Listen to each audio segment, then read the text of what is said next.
Well, Lilu, I think we might have taken a wrong turn, because this certainly doesn't look like Barbie's dream house. In fact, this is where Oppenheimer himself lived. There's no pink or anything. Actually, Lilu, I think we are in the perfect place to talk about Oppenheimer.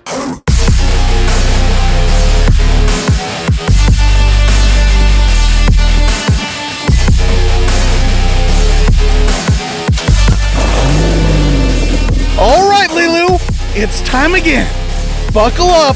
Let's talk Oppenheimer. Lilu, do you have to yawn now? Save the yawning for later. The theaters are once again packed thanks to the very odd 1-2 punch of Oppenheimer and Barbie, better known as Barbenheimer. I got the shirt and everything here. See, look at that. I'm fancy. I faced a tough decision. Which one to see first? Opting for something lighter, I chose Barbie as an appetizer, saving what I thought would be a main dish for last. Let's just say the whole meal was extremely satisfying. The appeal and marketing of Barbie is much easier considering the 65-year-old IP they have to work with. With Oppenheimer, a historical film filled with intense scientific discussions, courtroom drama, and the deaths of over 200,000 Japanese lives, doesn't exactly scream summer box office fun. Instead, the film banks on a director who hardly needs any introduction, Christopher Nolan. Nolan has pretty much taken the torch from Steven Spielberg and has become a brand name director whose films attract a huge audience on his name alone. Being a huge fan of Nolan myself, I was absolutely excited to see him venture again into more dramatic flair. Oppenheimer is no different in presenting us with a Christopher Nolan narrative thread he commonly uses in almost all of his films. Nolan is fascinated with time and uses time as a device to help his haunted protagonists to understand and explore the consequences of their own actions. This film focuses on theoretical physicist J. Robert Oppenheimer, who is a perfect historical and morally complex figure for a Nolan film, as he is regarded as the father of the atomic bomb, famously referencing words from the Gita, "Now I am become death, destroyer of worlds." You can pretty much guess that this man might have some issues knowing he is partially responsible for the deaths of 200,000 Japanese lives, many of whom were innocent civilians. Oppenheimer is the most morally complex character Nolan has presented us. This is a man whose intellect had a profound impact on the world. If there's anything Barbie and Oppenheimer has taught me, it's that the patriarchy causes destruction. Yeah. Am I right, Lilu? Jokes? Guess I shouldn't be making a joke on an Oppenheimer review. Is that what you're saying, Lilu? Okay, moving on. The Oppenheimer character is at conflict with his work. Sure, building an atomic bomb might help win the war and beat the Russians to this discovery, but at what cost for all of humanity? Once it has been released, there's no stopping this chain reaction. The film effectively balances historical accuracy with thought-provoking cinematic flair. Nolan shows us an Oppenheimer driven by unwielding ambition and drive to be remembered as one of the greatest scientific minds. He has an almost compulsive need to explore physics and solve problems, even if it creates a weapon of unspeakable devastation. This inner turmoil creates one of the most fascinating characters that Nolan has brought to life. Lilu, would you be an interesting and complex Nolan character? What drives you? What is your inner turmoil? Oh, just treats. Maybe not so complex then. Lilu, no building bombs. That's a bad Lilu. Bad. All of Christopher Nolan's cinematic tricks would be nothing if it wasn't for Cilian Murphy's absolutely effortless portrayal of Oppenheimer. Cilian is such an underrated talent, and this film gives him a chance to really shine. He brings an almost otherworldliness to Oppenheimer, and I love that he got this chance as the leading man for a film like this. I expect Oscar buzz for this performance and possibly Best Supporting Actor consideration for Robert Downey Jr. for his portrayal of Lewis Strauss. After years of being part of the Marvel machine, it's great to finally see Downey Jr. in a proper drama once again. The rest of the cast in this film is absolutely stacked. Almost need a bingo card to go along with the who's who of famous faces consistently popping up throughout the film. Majority of these famous actors are relegated to small parts, but turn in great performances for what little screen time they have. There are too many actors to name. It would end up being like a boring Oscar speech if I named them all. Lilu, the music is going to play me off stage, isn't it? In typical Nolan nonlinear storytelling, he analyzes time in Oppenheimer's life by weaving together past and present. This allows Nolan to involve the viewer to unravel the mysteries of Oppenheimer's life like a detective solving a puzzle. This gives us new insights into the political investigations and character motivations, letting us play a more active role, like a film puzzle box that begs us to put it together. The puzzle-type structure is a device Nolan uses in a lot of his filmography. It's an interesting and effective way to tell this type of, biography story, instead of the more traditional approach. It keeps this film running at a good pace and fresh, considering its runtime. Unlike this movie review, with Oppenheimer, it is apparent that Nolan isn't interested in branching away from his summer blockbuster roots, opting to make this drama about a theoretical physicist into a summer event movie, instead of releasing this in the normal Academy Awards season window in the fall. Nolan is challenging the boundaries of summer blockbusters, fusing intense scientific discussions that defies conventional summer movie norms. This might be as independent as Nolan gets these days, insisting to shoot this film for a 70mm IMAX-sized screen to tell this simple story. Besides the actual test explosion, the story mainly consists of people chatting in very simple rooms, so I'm not quite sure it's the kind of spectacle that requires a 70mm IMAX viewing. With the film reels weighing at 600 pounds and 11 miles long, it all seems just a bit much for Oppenheimer. This ain't Batman. I will admit, it was pretty amazing to sit down and see something played on actual 70mm again. That flicker and grain spoke to the film snob in me. Is it necessary for this film? Probably not.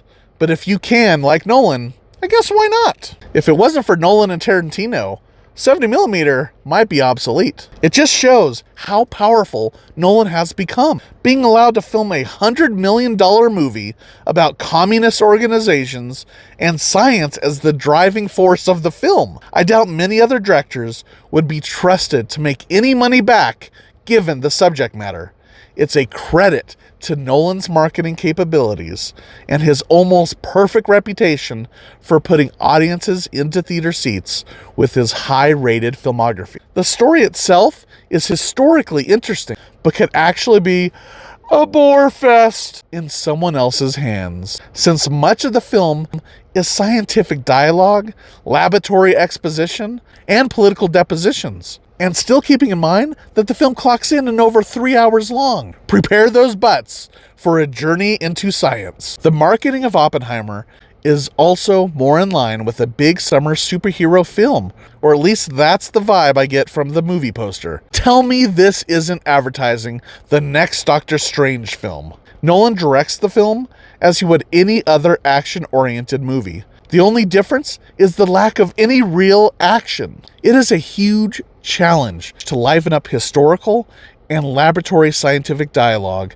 to appeal to a broader box office crowd, but Nolan's particular style absolutely livens it up, making these conversations far more engaging than what is written on the page. The testing of the bomb in New Mexico is a result of Nolan's slow build-up, and it is all at once thrilling and terrifying. This could have been the end of all things if their calculations were incorrect. What a moment in time. The realization Oppenheimer conveys after the successful test is haunting, knowing he has just been successful in building a weapon that will forever change all of our lives. For a scientist, it is thrilling, but as a man of this planet, what kind of destruction has he given mankind to wield? The speech Oppenheimer gives after the bombs have been dropped is one of the greatest scenes Nolan has ever directed. The actual bombing of Hiroshima and Nagasaki are wisely off camera. It wouldn't be proper showing the loss of life, and how Nolan chose to shoot this is far more restrained and effective. It is absolutely gutting, and we get the best glimpse at what is possibly going on behind Oppenheimer's big blue eyes. What a burden to bear. Breathtaking cinematography and impeccable sound design also define Nolan's distinctive cinematic style. All of the haunting moments in this film are heightened with the heart-pounding score and soundscapes. While I don't think the score is quite as memorable as Inception or Interstellar, the dramatic score and pounding sound design liven up the material. For years, Nolan has been criticized for sound mixing. I mean, I still can't decipher critical plot points in Tenet because I couldn't hear the dialogue. But this film seems to have fixed the dialogue issue. What's that, Lilu? You think you can hear my dialogue too well and sick of hearing it? How dare you, Lilu? How dare you? The sound design is still Nolan loud and might be odd to some, considering most of the scenes in this film normally wouldn't be paired with such an exciting score. I mean, when I think of scientists chatting in a lab, I automatically picture a heart-pulsing thrill ride. But I actually really loved what he did with it, and thought it helped continually build anticipation and heighten the drama. And I was able to understand the dialogue more clearly, which is kind of important when, watching a movie and trying to understand what is going on. Perhaps Nolan has tweaked his style just a tad due to all the criticism. I wish Nolan gave us more character exploration, as we seldom gain insight into what is actually going on in Oppenheimer's head. Minus a few instances, I find this quite common in the characters of Nolan's films, as they generally serve the story, as opposed to a director like Scorsese, where the story serves the character. Scorsese's Aviator is a huge biopic, much like Oppenheimer, but he chooses to focus on Howard Hughes and what is going on in his head, or Taxi Driver's Travis Bickle. We know how they feel in our deep character studies. I would have enjoyed a little bit more insight into what Oppenheimer the character is thinking, because this man had a fascinating life. If it wasn't for some nuanced acting from Cilian Murphy, you often wouldn't have any insight into what our protagonist is actually feeling. I also felt that after all the build-up from advertisements, trailers, flash forwards, and the film itself, that the dramatic crux of the film was going to be the bomb itself. Instead, the last third of the film was dedicated into more dry political intrigue, which felt a bit anticlimactic given the build-up. But I do appreciate that there's more to Oppenheimer's life that Nolan was trying to tell. I blame the marketing campaign for a little bit of misdirection here. In the end, this is Nolan's most mature outing as a film director. And after years of being one of the most exciting voices in cinema, Oppenheimer may very well earn him that coveted Oscar statue. In fact, this film should garner many considerations at the upcoming Academy Awards. I would be absolutely shocked if it didn't. And then there's the coveted Red or Green Light Award. And if I know Nolan, he wants that green light. He wants it. You know he's watching this, going, I want that green, Nathan. I gotta get that green. Well, all I can say is no matter how all of it shakes out, this is absolutely one of the best films of the year, and deserving of all the green lights I can give it. What a weekend at the movie theater. Oppenheimer is fantastic. Go check it out. You're welcome, Christopher Nolan, who is watching this. I know he is. Someone's got to be watching this, right? Right, Lilu? You're not even watching this? Man, Lilu, just like Oppenheimer, this review is pretty long. Might need to make an explosion just to keep things interesting, huh? Holy shit!